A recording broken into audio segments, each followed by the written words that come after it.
네, 저는 본 말씀 통하여서 우리 겟세마네의 기도라는 말씀으로 우리 함께 말씀 나누기를 원합니다. 우리 모두 믿음의 성도들에게 기도는 여러분 그 호흡과 같다 그랬습니다. 사람이 숨을 쉬지 못하면 살아갈 수가 없습니다. 믿는 성도들에게 기도는 우리의 영적인 호흡이다 라고 얘기를 할 정도면 기도가 얼마나 우리 믿는 성도들에게 중요한 것인가, 반드시 필요한 것인가. 가끔 가다가 숨을 안 쉬고도 나는 살 수 있습니다 하는 사람은 이 세상에 존재하지 않죠. 제가 보니까 우리가 물속이나 그런 데서 숨을 쉬지 않고 여러분 1분이나 2분 정도 숨을 안 쉬는 것도 굉장히 오래 참는 겁니다. 근데 이 잠수 훈련을 받는 사람들은요 한 5분까지도 숨을 안 쉰대요. 5분. 굉장한 겁니다. 근데 여러분 5분 동안 숨을 안 쉬어도 이야 저 사람 대단하다. 근데 우리 믿음의 성도들은 기도 안 하는 것에 대해서 기도를 그렇게 안 하는데도 나는 지금 잘 살고 있네 하고 싶을지 모르지만 성경은 분명히 또 우리 주님은 분명히 믿는 성도들에게 기도만이 우리가 영적인 삶을 유지해 나갈 수 있는 길이다라고 얘기를 하고 있습니다. 그런 의미에서 오늘 예수님이 보여주신 이 겟세마네는 예수님의 이제 십자가를 바로 앞에 두고 예수님이 기도하신 그 기도의 모습을 우리에게 담고 있습니다. 그래서 한 가지 약간 우리가 이 기도의 내용을 가만 살펴보면은요, 과연 이게 우리가 본받을 만한 기도인가? 왜냐하면 우리 기도하면 우리가 보통 뭘 기대합니까? 기도하면 하나님의 응답해 주시는 능력의 기도. 하나님께서 여호수아가 적군과 싸움을 할 때 적군을 물리치고 있는데 이 해가 지게 생겼어요. 그러니까 해야 멈춰라 그래서 기도했습니다. 그랬더니 해가 멈춰요. 우리는 기도하면 그런 능력의 기도, 기적의 기도를 바라고 또 그와 같은 기도가 정말 기도의 능력이지 생각하기 쉽습니다. 그런 의미로 본다면 과연 오늘 겟세마네 기도는 여러분 하나님의 그런 놀라운 능력과 기도 응답을 우리에게 보여주는 기도입니까?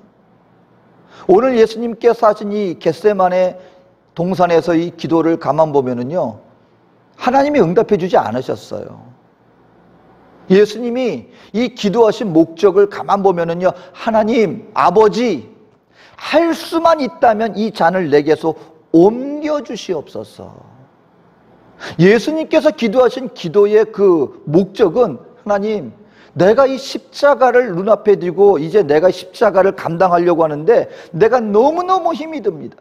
그러니까 할 수 있다면 이 십자가의 잔을 내게서 옮겨 주시옵소서 하고 옮겨달라는 기도를 했습니다. 그럼 응답됐습니까? 예수님이 그래 내가 너희 기도를 들어 응답해 주겠다 하고 십자가를 피했습니까? 아니죠. 그렇다면 이 겟세마네 기도는 기도 응답받지 못한 기도입니다. 그럼 과연 우리 믿는 성도들이 이런 겟세마네 동산에서 예수님이 하신 것 같은 이런 기도를 과연 우리가 필요할까? 많은 성도들이 왜 이렇게 기도의 중요성을 알고 있으면서도 기도하지 않습니까? 어쩌면 기도했는데 내가 기도할 때마다 하나님의 응답이 있다면 여러분 기도 안 할 성도가 누가 있겠습니까? 근데 오랜 시간 동안 생활해 나가는데도 어느 순간인가 내가 기도에 더 깊어지기보다는 기도하는 것이 여전히 쉽지 않습니다. 이유는 무엇입니까? 내가 이 기도해도 응답되는 것 같지가 않다는 거예요. 굳이 내가 그런데도 불구하고 기도해야 되나? 어쩌면 이런 마음이 있을지도 모르겠습니다. 그럼에도 불구하고요, 오늘 저와 여러분들에게는 예수님의 이 겟세마네와 같은 기도가 우리에게는 반드시 필요합니다. 그 이유가 무엇인가? 오늘 왜 우리 믿는 성도들에게는 이와 같은 겟세마네 동산에서의 주님의 기도와 같은 또 겟세마네 동산에서 기도하신 그 주님을 우리는 왜 만나야 하는가? 오늘 몇 가지 본문을 통하여서 살펴보기를 원합니다. 우리 인생들이 여러분 왜 겟세마네 기도의 주님을 바라보아야 하고 그와 같은 기도를 해야 되는가? 첫 번째는 이 겟세마네 기도에 예수님을 바라볼 때 비로소 우리는 예수님을 바로 알고 그 예수님을 더욱더 사랑할 수 있게 되어지는 것입니다. 여러분 예수님께서요 오늘 이 본문에 보면은 굉장히 그 마음에 심히 놀라고 슬퍼하여 지금 이 기도의 장소로 나아갔다라고 얘기를 하고 있습니다. 여러분 하나님의 아들 독생자 예수예요. 예수님이 비록 인간으로 오셨지만 하나님의 그 신성으로 예수님에는 전지전능하신 능력이 여전히 머물고 계시고 앞으로 어떤 일이 닥칠지 알고 계신 예수님이십니다. 여러분 성경 전체를 한번 가만 보세요. 예수님이 당황해하거나 놀란 모습을 그렇게 많이 찾아보지 못합니다.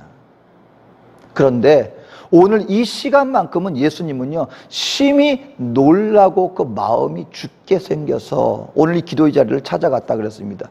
여기서 우리가 한 가지 알 수 있는 것은 무엇이냐면 예수님은요 지금 이 십자가를 앞에 두고 그 십자가를 감당해야 하는 그 순간만큼은 완전한 인간으로 서 계시다는 것을 알아야 돼요. 하나님의 능력이 있으니까 하나님의 어떤 하나님이시니까 십자가를 대하지만 그것조차도 예수님 실제로 지시기에는 별거 아닐 수도 있겠지. 그게 아니라 예수님은 지금 이 십자가를 눈앞에 두고 완전한 온전한 인간으로서 지금 십자가를 대하고 있다는 것을 우리는 알아야 한다는 것입니다. 왜요? 예수님은 누구를 대표해서 지금 십자가를 지시는 거예요? 하나님이 구원의 계획에는 하나님의 신성으로서 만약에 이 십자가를 지게 된다면요 우리 인류를 대표하는 대표자가 될 수 없습니다. 예수님 개인의 죽음이 아니라 하나님 쪽에서 본다면 인류의 죄의 값을 치르기 위한 바로 그와 같은 형벌로서의 십자가예요. 그 죄값을 치러야만 돼요. 죄값이 무엇이에요? 피 흘림이에요. 죽음이에요. 사망이에요. 죄의 값은 사망이라. 그렇기 때문에 예수님은 지금 이 순간만큼은 완전한 인간으로서 십자가를 져야만 그 사명을 감당하는 것이 되어지는 것입니다. 그러다 보니까 그 십자가의 고난이 무엇인지를 아는 예수님께서는 지금 하나님의 신성으로서 지금 존재하시는 것이 아니라 완전한 사람으로서 그것을 감당해야 하다 보니까 지금 그 마음이 심히 놀라고 다른 복음서에 보면 내가 지금 죽게 되었으니 라고까지 표현을 하셨다는 것입니다.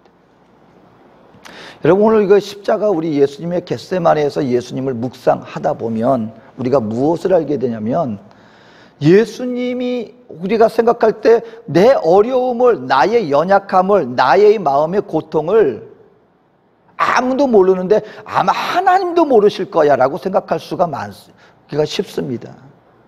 우리가 인생 살아나가는 동안에 나의 깊은 아픔과 나의 고민과 갈등을 아니 하나님이 어떻게 알겠어. 근데 여러분 그런 분들은요 겟세마네 예수님을 아직 잘 몰라서 하는 얘기입니다.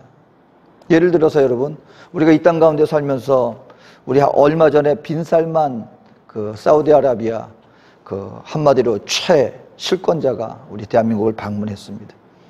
여러분 어마어마하죠. 그런데 이 빈살만하고 이렇게 비교되는 인물 중에 하나가 얼마 전까지만 하더라도 한국에서 많이 풍자적으로 소개됐던 만수르라고 하는 사람이 많이 이렇게 소개되고 있습니다. 무엇으로 어떤 상징으로 우리에게 등장하느냐? 부의 상징으로 등장을 해요. 부의 상징. 그들이 가지고 있는 재산은 어마어마합니다. 만수르만 하더라도요. 그 사람은 본인 취미가 만약 어린아이들이 장난감 자동차 수집하는 게 취미인 것처럼 그 사람은 프로 구단 모으는 게 취미라고 할 정도로 질이 달라요. 그 한 번은 재미있는 일화가 있는데 이분이 서민 체험을 하고 싶었답니다. 자기가 항상 모든 게 풍요하고 부족함이 없으니까 서민 체험을 하겠다고 하루는 길거리에 나선 거예요. 그래서 서민 체험하겠다고 해서 어떻게 나섰느냐? 3억 원을 들고 나섰답니다. 본인 딴엔 하루에 3억 원이 서민인 거예요. 그리고 하루 동안에 3억 원으로 뭘 할 수 있는가 봤더니 좋은 고급 시계도 사고 자동차도 사고 하더래요. 그래서 나는 이 3억 원의 푼돈으로 이렇게 많은 거 살 수 있는지 처음 알았다고. 근데 그분이 그런 사람이 만약에 우리 일반 어려운 사람한테 와서 나도 어려움 겪어봤는데 나도 당신 마음 잘 알아. 그러면 여러분 그 말이 와 닿습니까? 안 닿습니까? 거리가 멀어요. 근데 보니까 빈살만은요 그 어마어마한 만수르보다도 120배 정도 재산이 많답니다. 그러니까 수준이니까 만수르도 이 빈살만 앞에서는 서민인 거예요. 그러니까 어마어마한 사람인 거죠. 근데 여러분 만약에 그런 사람이 어려우면 막 정말 이 하루하루 끼니를 거르는 사람 앞에 와서 나도 어려워서 봤는데, 나도 하루에 3억 원 가지고 생활해 봤는데 야 쉽지 않더라, 당신 마음 내가 알아, 그러면 와 닿습니까 안 닿습니까? 안 닿죠. 근데 여러분, 우리 예수님은요, 이 땅 가운데 우리 인생을 위해서 오셨는데 하나님의 영광의 모습으로 온 것이 아니라 우리 인생들을 대신하여 오신 그 예수님은요, 오늘 겟세마네 동산에서 지금 마음이 찢어지도록 우리 기도하신 그 예수님은요, 우리 인생들의 가운데 오시되 가장 낮은 자의 모습으로 오셔서 우리 저와 여러분들이 감당할 수 있는 그 모든 아픔과 고통을 몸소 친히 당하셨던 분임을 우리는 겟세마네 예수님을 통하여서 발견할 수 있어야 합니다.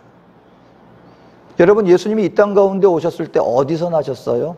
우리 곧 성탄절이 다가옵니다.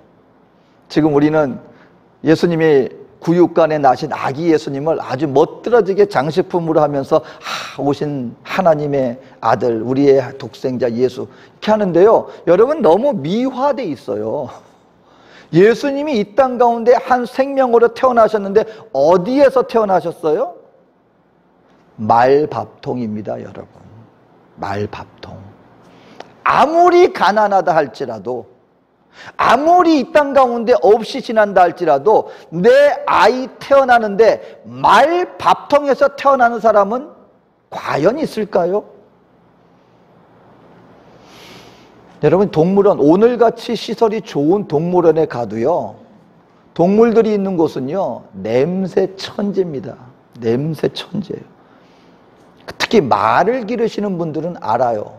여러분, 말이 우리가 볼 때는 아주 멋들어진 말 같고 굉장히 로맨스적인 그런 분위기로 우리에게 로망으로 다가올 줄 모르지만 말을 키워보신 분들은 압니다. 말똥이요 얼마나 냄새를 풍기는지 아십니까? 제가 댈러스에 있을 때 기도원을 하나 산다 20헥타르예요. 거기다 이제 성도들이 20헥타르 넓은 땅이니까 로망을 품고 말 한번 키웁시다 해서 말을 한 마리, 거기다가 한 마리 풀어놨었습니다. 그 넓은 땅인데요, 그 한 마리 관리하는 게 얼마나 그것을 더럽히는지 모릅니다. 냄새에다가 말도 아니에요. 그런데 여러분, 부잣집 말밥통이 말구이였겠습니까?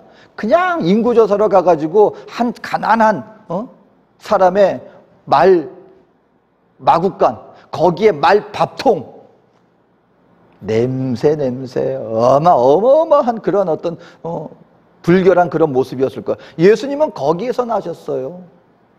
그리고 예수님은 관계에 있어서 배신을 안 당했습니까?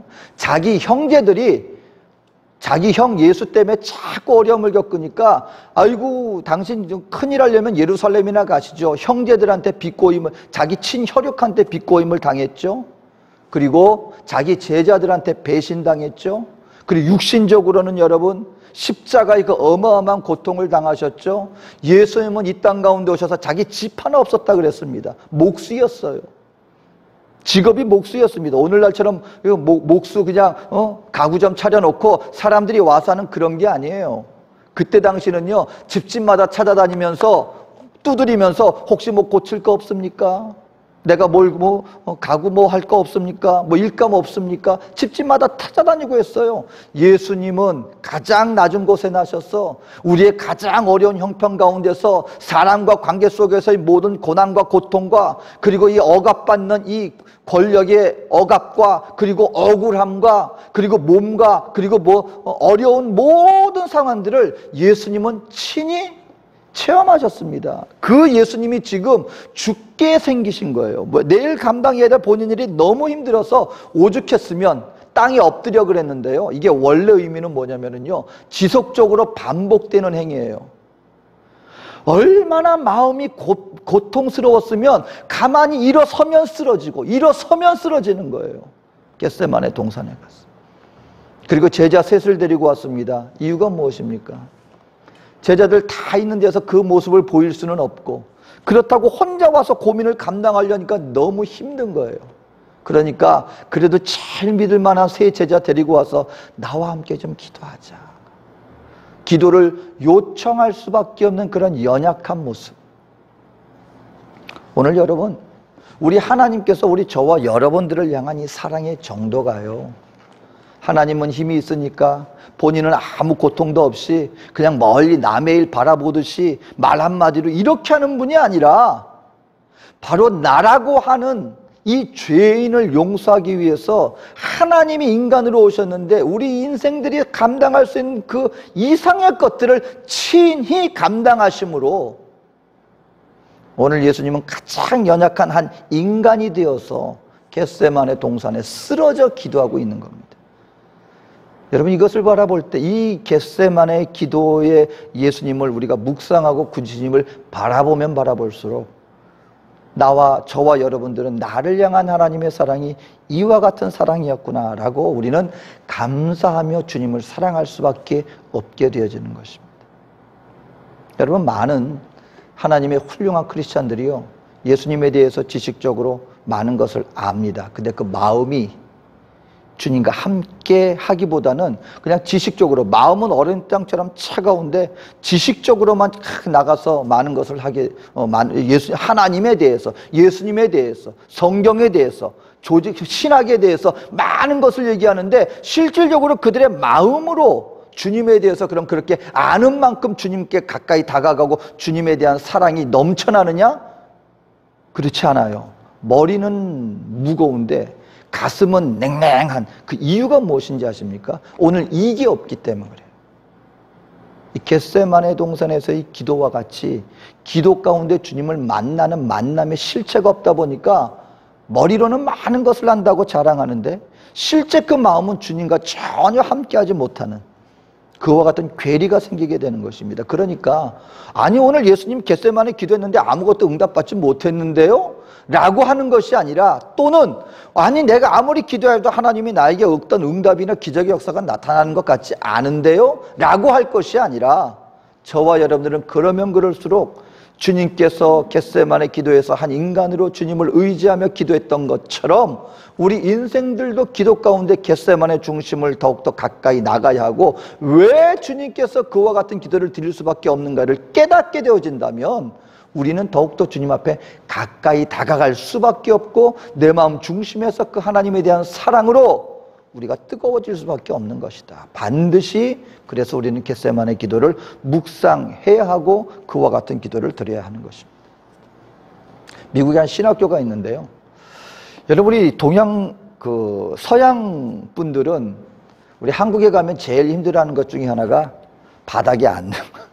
근데 우리 이제 서양 분들만이라고 얘기할 수 없는 게 우리 이민 온 지 오래되신 분들도 의자에 앉다 보니까 한국 가서 제일 힘든 것 중에 하나가 뭐냐면 식당인데 바닥에 앉는 식당. 바닥에 앉는 식당 가면은요, 여러분 그 아버지 다리라 그러죠. 그렇게 앉는 게 다리가 안 꼬여져요. 힘들어요.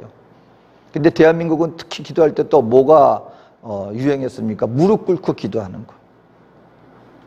예수님의 제자 중에 형제 중에 야고보 형제가, 그러니까 12제자 중에 야고보 말고요, 예수님의 혈육 야고보가 나중에 부활의 예수님을 만나고 나서 그분에게 별명이 하나 붙었습니다. 낙타무릎이라는 별명이 붙었어요. 왜? 처음에는 자기 형제지만 몰랐다가 부활의 예수님을 만나고 나서 아주 초대교회 지도자가 되거든요. 그 야고보가 나중에 얼마나 기도를 했는지, 그냥 기도한 게 아니고 무릎 꿇고 기도하니까 이 무릎이 낙타무릎처럼 완전히, 그래서 낙타무릎이라는 별명을 붙었는데, 미국에 한 신학교가 있는데 거기에 교수님들이요, 이분들은 말 그대로 신학 박사님들이에요. 근데 이분들이 정말 신앙으로 깨어있는 분들이라서 이분들은 그 새벽에 하루 1시간씩 교수님들이, 그 신학 박박사들이 무릎을 꿇고 기도한답니다. 하나님 앞에 무릎을 꿇고 기도한다. 그리고 그 신학교가 꽤 큰 신학교인데 한 몇백 명 되는데, 이 선생님들이 한 몇 주만 되고 나면은요, 해마다 신입생들이 들어올 거 아니에요. 근데도 한 몇 주만 되면 그 신학생들 얼굴 보면 누구하고 이름을 다 안다는 거예요. 이분들이 이게 무슨 신학교 잘 되게 하려고 무슨 상업 전술이었나? 나중에 알고 보니까, 신학생이 가보니까 1시간 동안 무릎 꿇고 기도하는데 신학생들 사진을 딱 붙여놓고 한 사람 한 사람 이름 불러가면서 기도하는 거예요.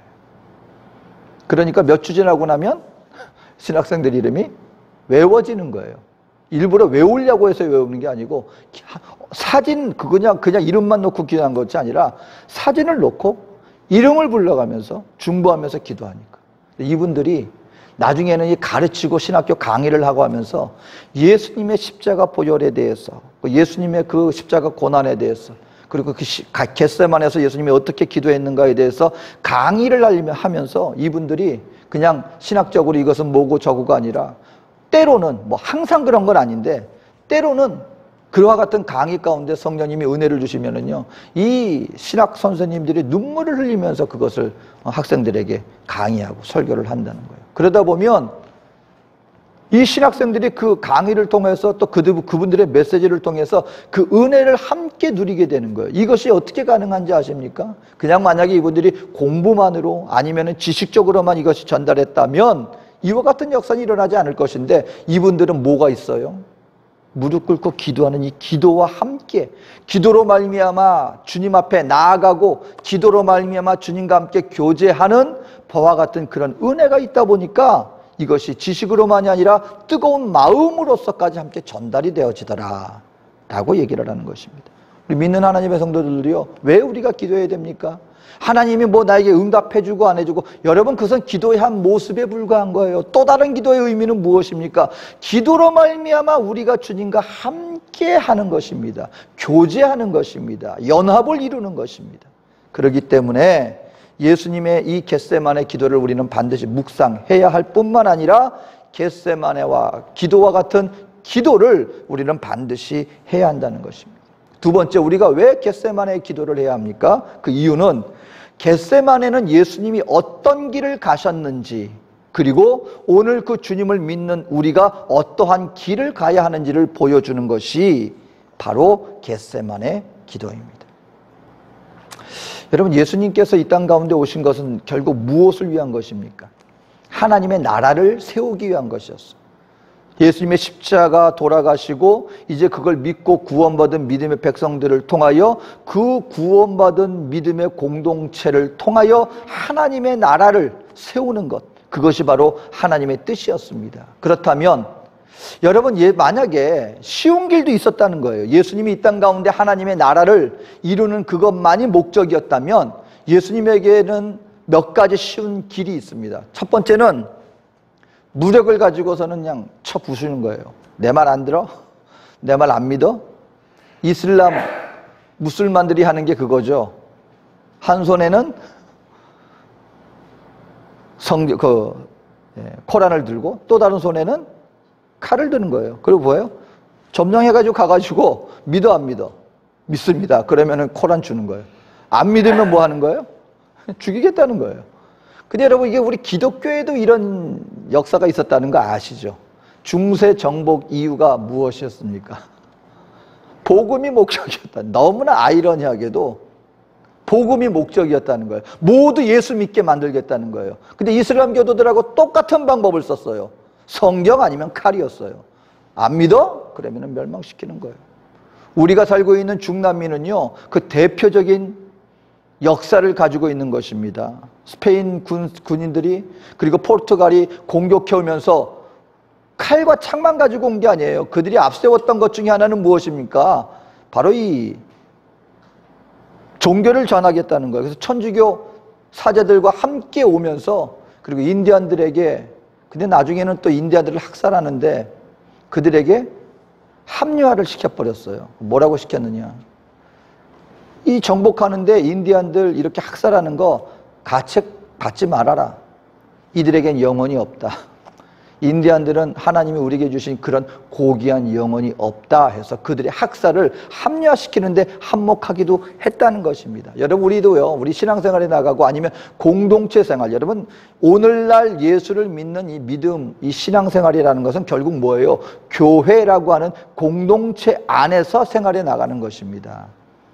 근데 여러분 이 공동체 생활에 나가다가도 우리가 하면은 쉽습니까?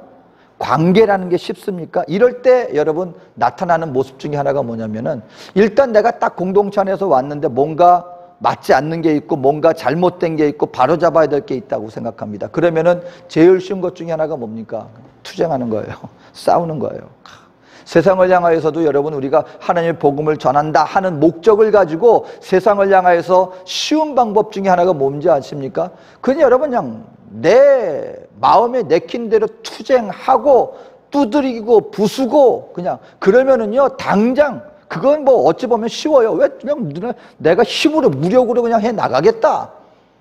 예수님이 만약에 이 땅 가운데 하나님의 나라를 이루어 나가는데 만약에 무력을 가지고 천사들 동원해 가지고 해 나가면은요 하나님 쪽에서 보면은 힘들지 않아요. 쉬워요. 왜? 말 한마디로 여러분이 천사 2명이 소돔과 고모라 성을 멸망시켰는데 하나님이 가지고 이 천사들 가지고 이 세상 뭐 무력으로 굴복시키는 거 어려운 일이겠습니까? 두 번째 쉬운 길이 있습니다. 그건 뭐냐면 에이 상대 안 해.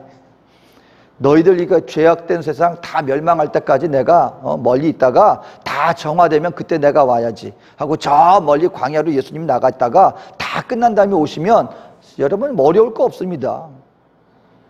여러분 우리 신앙생활에 나갈 때도 또 이런 모습도 있어요. 뭐 해나가다가 내가 힘을 썼어요. 처음에는 막 투쟁도 했어요. 근데 안 돼요. 그럼 그 다음에 우리가 범하기 쉬운 것 중에 하나가 뭡니까? 에이 다 집어쳐 그냥 나 혼자 살고 말지. 중세시대 그래서 여러분 수도원이 죄 많은 세상에서 벗어나 우리끼리 그냥 마음 편하게 공동체 가운데서도 여러분 이게 많은 어려움과 갈등이 있다 보면은 우리에게 어떤 마음이 들기 쉬운지 아십니까? 에이 내가 아무것도 상관 안 하고 나 혼자 살면 편하지 뭐 에이 신경 꺼 관심 끝 그냥 할 대로 해 그냥 나는 상관 안 해 그냥 내 마음만 편할 거야. 둘 중에 하나입니다. 저항하고 막 거기서 그냥 막 하든가 아니면 아예 그냥 뒤로 빼든가. 근데 오늘 예수님은 세 번째 방법을 택하신 거예요. 세 번째 방법은 뭔지 아십니까? 그 안에서 벗어나는 게 아니에요. 그렇다고 해서 그 안에서 무력으로 싸우는 거 아니에요. 창칼 드는 거 아니에요. 그 안에 있지만 그렇다고 해서 무력으로 그래서 싸우는 게 아니라 그 안에 있으면서 모든 것을 포용하는 길입니다. 포용하는 것. 여러분 예수님이 겟세마네 기도하는 게 쉬운 거 아니었죠. 예수님은 그냥 이게 모든 거 그냥 내팽개치고 뒤로 빠질 수도 있어요. 무력으로 그것을 갖다 저항할 수도 있었어요. 근데 주님이 택하신 것은 무엇이냐면요. 하나님 내 원수된 자를 사랑하게 하시고 나를 속이는 자를 내가 오래 참게 하시고 나를 비방하는 자를 내가 용서하게 하여 주시옵소서. 여러분 십자가가 그거예요. 결코 빠지는 거 아닙니다. 등지는 거 아니에요. 그렇다고 해서 똑같이 무력으로 저항하는 거 아니지만 그 안에 함께 하면서도 모든 것을 포용하고자 하는 것, 여러분 이게 쉬운 일인 것 같습니까? 여러분 우리가 알아야 돼요. 혹시 신앙생활에 나갈 때 아니 내가 도대체 누구에 대해서 비방하지도 않고 상대방에 대해서 내가 나쁜 마음 갖지 않고 나는 선한 생활을 선하게 베푼다고 해서 나갔는데 도대체 왜 이렇게 문제가 많이 생깁니까? 도대체 내 안에서 누군가를 원수지 악한 마음 가지고 한 것도 아닌데 도대체 왜 나에게는 이렇게 원수가 생기는 이유가 무엇입니까? 혹시 여러분 그런 고민 가지고 있다면은요 분명히 말씀드립니다. 잘못된 거 아니에요. 내가 잘못된 게 아니라 그것이 공동체 안에서 일어나는 자연스러운 현상 중에 하나입니다. 그 사람이나 아니면 나나 뭐가 잘못됐기 때문에 원인이 있어라기보다는 공동체 안에서 함께 연합으로 생활해 나가는 데서는 그런 갈등이 생기기 마련이다라는 것을 먼저 알아야 된다는 것입니다. 저는 저희 그 갈등의 문제에서 저에게 참 많은 그 깨우침을 준 게 그 오래된 노부부의 이야기가 저에게는 사실 많은 깨우침을 줬어요.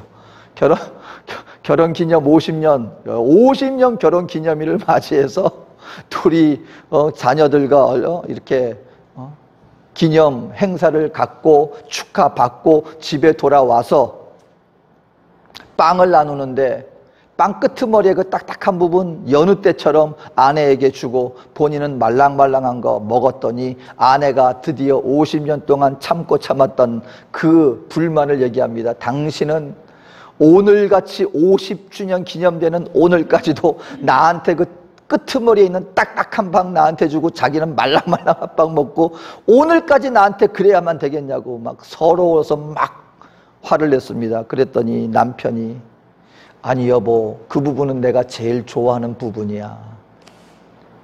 여러분, 이 두 부부가요, 이 남편이 아내에 대해서 억한 마음이 있었습니까? 아니면 미운 마음이 있어서 그렇게 했습니까? 선한 마음과 사랑하는 마음을 가지고 다가간 행위가 자기가 좋아하는 끝에 있는 그 딱딱한 부분을 아내에게 주는 거였어요. 선한 마음이었어요. 근데 갈등이 생겼어요. 그렇죠? 이게 공동체 안에서 있다 보면은요, 내가 꼭 누군가를 미워해서 악한 행위를 했기 때문에 갈등이 생기는 게 아니더라는 거예요. 나는 분명히 선한 마음으로 대했고, 나는 분명히 선한 의도를 가지고 다가갔는데 그게 문제거리가 될 가능성이 있다. 하물며 그렇다면 뭔가 내 마음이 안 내키는 사람, 뭔가 내가 볼 때 껄끄럽고 누군가에게 억한 감정이 있는 누군가, 다 좋을 수는 없잖아요. 하물며 그런 사람에게는 어떤 모습이 나오겠습니까? 이걸 우리가 이해한다면 공동체 가운데 갈등 생기는 건 꼭 억한 어떤 이유로 무언가가 원인 제공을 했기 때문에만 생기는 것이 아니라, 있다 보면 서로 다양한 사람이 있다 보면 그것 자체로도 충분히 문제는 생길 수 있다는 거예요.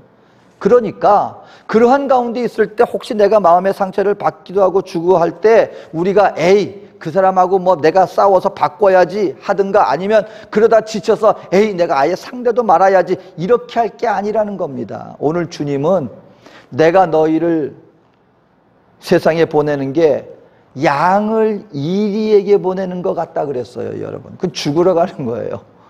우리가 이 세상 가운데 살아야 할 것은요, 주님께서 말씀하시는 겟세마네 기도의 자세라는 것입니다. 하나님, 내가 이 땅 가운데 있으면서 여러 가지 얽힌 문제도 있고 여러 가지 갈등 속에 내 마음이 아프지만 내가 이것을 피하지 않겠습니다. 하지만 하나님, 그렇다고 해서 내가 이것을 배척하지도 않겠습니다. 그럼 어떻게 하는 겁니까? 하나님, 품게 하여 주시옵소서. 예수님 뭐라 그랬어요? 처음엔 이거 내 뵙고 싶었어요. 이 잔을 내게서 옮겨 주시옵소서. 그러나 내 뜻대로 마시고 아버지 뜻대로. 이건 뭐예요? 포용입니다. 내가 품겠다는 거예요. 여러분, 이것이 우리 믿는 성도들이 가야 할 길입니다. 예수님은 그 겟세마네 길을 가셨고, 오늘 우리 믿는 성도들은 그와 같이 하나님, 나로 하여금 품게 하여 주시옵소서. 그러면 어떻게 우리가 이것을 감당합니까? 바로 이것이 겟세마네 기도가 우리에게 가르쳐주는 교훈 세 번째입니다. 이 겟세마네 기도를 통해서 우리 인생들은 하나님의 기도의 능력을 체험하게 됩니다. 기도할 때, 여러분, 이게 만약에 생각해 보세요. 그냥 품기만 해야 된다. 근데 내 능력으로. 여러분, 어떤 목사님이 성도들하고 이렇게 약간 쉼을 얻으러 어디 갔다가 숲을 거느는데 고목나무가 있는데 완전히 밑뿌리부터 썩은 고목나무가 있더래요. 그 목사님이 자기도 모르게 뭐라 그랬냐. 야, 어쩌면 넌 내 마음하고 똑같니? 이분이 하도 목회 생활하고 하다가 마음이 힘들어가지고 속이 썩었다는 거예요. 그러니까 자기도 모르게 튀어나온 말이 뭐냐면, 야, 어떻게 네 모습이 내 마음하고 똑같냐 그러더래요. 썩은 고목나무. 미국에서 우리 목회자한테 가장 저주스러운 얘기가 뭐냐면요, 너 성령 받지 말고 목회, 그거래요. 그러니까 목회 생활하는데 하나님의 은혜와 능력 없이 네 힘으로, 그러니까 목회해봐. 그러면은 그것처럼 저주스러운 말이 없다는 거예요. 이게 무슨 말이냐면, 여러분, 우리 믿는 성도들이 내가 그냥 내 힘으로 내 속으로 다가오는 모든 갈등과 문제들과 그거를 내가 그냥 믿는 성도니까 내가 삭혀야지 하면 나중에는 어떻게 돼요? 썩은 고목나무처럼 됩니다. 근데 그게 아니라, 그럼에도 불구하고 어떻게 우리의 심령이 늘 푸른 나무처럼 이렇게 푸르를 수가 있겠느냐? 한 가지 길밖에 없다는 거예요. 그래서 기도가 우리 믿는 성도들의 호흡이다라고 하는 얘기가, 예수님께서도 자기가 감당할 수 없을 것 같았는데 오늘 마지막에 보세요. 기도가 끝난 다음에 예수님이 뭐라 그랬어요? 이제 일어나 가자. 보라, 때가 되었도다. 이게 기도하기 전과 기도하고 난 다음의 모습이라는 거예요. 기도는 우리 믿는 성도들에게요, 내가 감당할 수 없는 것을 감당할 수 있게 만들어주는 능력을 우리에게 부어다 주는 것, 그것이 무엇입니까? 그것이 바로 기도다라고 말씀하고 있다는 것입니다. 그러니까 오늘 우리 믿는 성도들에게 이 겟세마네 기도는 반드시 필요합니다. 내가 응답받았어요? 응답받지 않았어요? 여러분, 그것은 초보적인 기도이고요. 아니, 그것은 또 다른 기도의 또 다른 모습이고요. 분명히 기도할 때 하나님 우리의 기도를 응답해 주십니다. 하지만 기도의 또 다른 모습이 있다는 것입니다. 그것은 무엇입니까? 나로 하여금 하나님의 백성으로서의 모습을 우리에게 가져다 줍니다. 내가 있는 그 자리에서 어떤 상황 가운데 있다 할지라도 그것을 회피하는 것이 아니라 그것을 있는 그대로 받아들이고 그로 말미암아 하나님의 나라를 이루어 나가는 바로 그 사역 가운데 쓰임받을 수 있는 능력이 어디에서 공급되어지느냐? 바로 이 겟세마네 기도에서 통하여 우리에게 주어진다. 여러분, 겟세마네 기도의 주님을 더욱더 묵상하게 되시기를 주의 이름으로 축원합니다.